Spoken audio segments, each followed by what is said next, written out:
అమరావతి రైతుల ఆధ్వర్యంలో నిర్వహించే దయానంద్ ఆంగ్లో వేదిక్ పాఠశాలలో ఈ ఏడాది నుంచి అడ్మిషన్లు ప్రారంభిస్తున్నట్లు అమరావతి ఎడ్యుకేషన్ కల్చరల్ అకాడమీ కార్యదర్శి అనుమోలు బాలమురళీకృష్ణ తెలిపారు.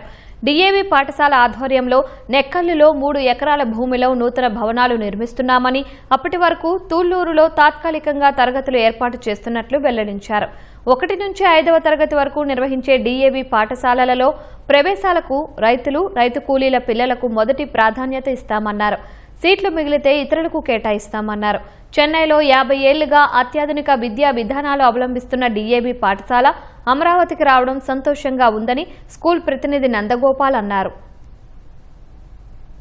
The entire process started way back in 2018 when the Amaravati capital city was being established. Then government was looking at various reputed school high quality national curriculum, that is CBSE curriculum schools, and together we approached the DAV group of schools establishing a school. We are starting in June 2026 from a temporary premises in Tulluru. We have taken a place on rent where we'll be starting classes in the next. The building will be coming up, Nekkalu will be coming up in the next 18 or 24 months, and once that building is ready, we'll be shifting to a bigger premises. మన రైతు కూలీల పిల్లలకి అందుబాటులో ఉన్న ఫీజులతోటి మంచి విద్య అందించాలనే ఉద్దేశంతో ఇది ప్రారంభించాం.